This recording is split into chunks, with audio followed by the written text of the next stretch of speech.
అందరికీ నమస్కారం. ఈ వీడియోలో మేషరాశి వారికి 2025 సంవత్సరం యొక్క రాశి ఫలాలు ఏ విధంగా ఉంటాయో తెలుసుకుందాం. మొదటిగా మేషరాశి వారికి ఈ సంవత్సరం మార్చి 29వ తారీఖున శని యొక్క కదలిక ఉంది. అది కుంభరాశి నుంచి మీనరాశి మీదుగా ప్రయాణం అవుతుంది. శని కదలిక మేషరాశి వారికి ఏలినాటి శని యొక్క ప్రారంభాన్ని సూచిస్తుంది.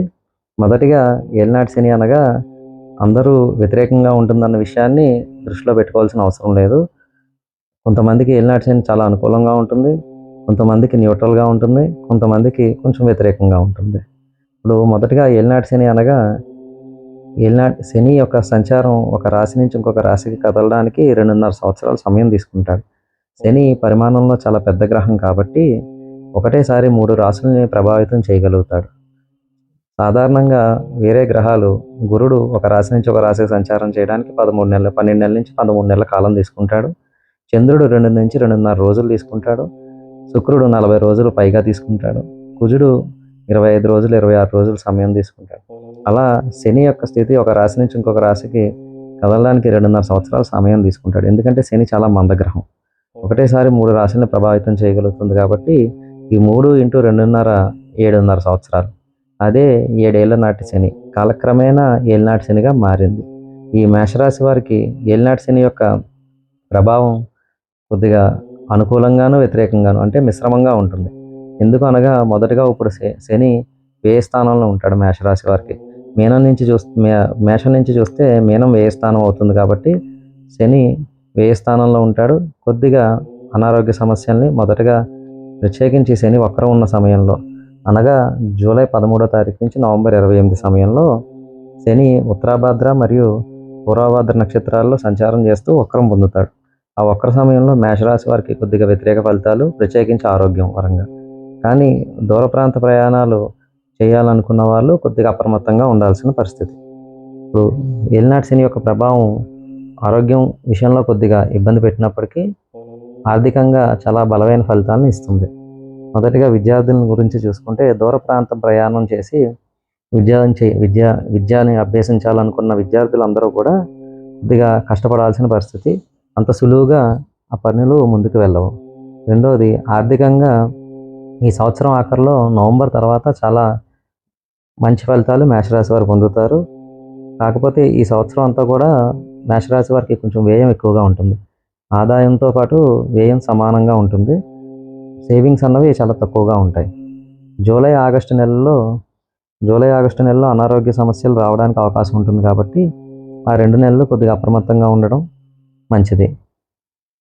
ఆడవారికి ప్రత్యేకించి గర్భం దాల్చిన స్త్రీలు కానీ ఐవీఎఫ్ లాంటి ట్రీట్మెంట్లు చేసుకుందాం అనుకుంటున్న స్త్రీలు ఎవరైనా ఉంటే కనుక 1-2 సార్లు శనికి పరిహారాలు చేసుకుని అప్పుడు ఆ పనుల మీద ముందుకు వెళ్ళడం మంచిది. అప్పుడే అవి సక్సెస్ అవ్వడానికి అవకాశాలు కనిపిస్తున్నాయి. నాన్ ట్యాక్సిబుల్ ఇన్కమ్ ఉన్న వాళ్ళకి ఈ సంవత్సరం చాలా అనుకూలంగా ఉంటుంది.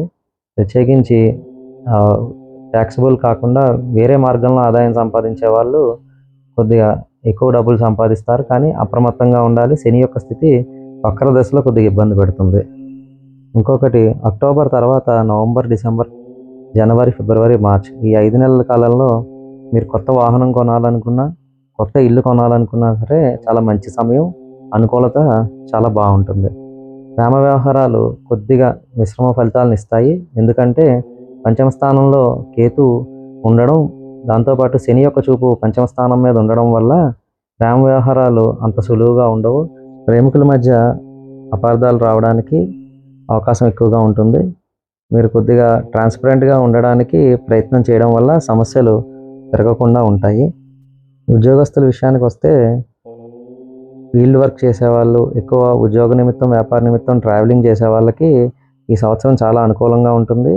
ఆర్థికంగా బలపడతారు, అనుకున్న పనులను పూర్తి చేయగలుగుతారు, మంచి లాభాలను చూస్తారు. స్టాగ్నెంట్గా ఒక చోట కూర్చొని వ్యాపారం చేసుకునే వాళ్ళు లేదా వ్యవహారం చేసుకునే వాళ్ళు, ఉద్యోగం చేసుకునే వాళ్ళకి కొద్దిగా ఆ ఆఫీస్ రాజకీయాల విషయంలో కొద్దిగా నష్టం కలుగుతుంది. ఆ విషయంలో అప్రమత్తంగా ఉండడం, డిసిప్లైన్గా పంక్చువాలిటీని మెయింటైన్ చేయడం వల్ల కొంచెం శని యొక్క ప్రభావం తగ్గుతుంది, అనుకూలత బాగా పెరుగుతుంది.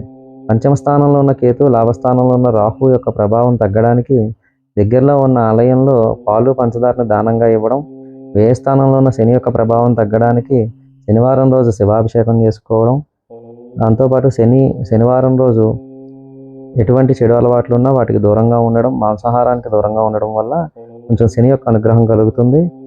అమ్మవారి ఆరాధన చేయడం, చిన్నపిల్లలకి తీపి పదార్థాలు పంచిపెట్టడం, ప్రత్యేకించి చిన్నపిల్లల ఆడపిల్లలకి, తద్వారా అనుకూలమైన ఫలితాలు, లాభాలు, ఆర్థికపరమైన అనుకూలత పొందడానికి అవకాశం ఎక్కువగా ఉంటుంది. ఆరోగ్య నిమిత్తం ప్రత్యేకించి శివారాధన చేసుకోవడం వల్ల అనారోగ్య సమస్యల నుంచి దూరంగా ఉంటారు. మేషరాశి వారికి గురుడు యొక్క సంచారం ద్వితీయ స్థానం నుంచి తృతీయ స్థానంగా వెళ్ళడం ద్వారా కొంచెం అనుకూలమైన ఫలితాలే ఉంటాయి.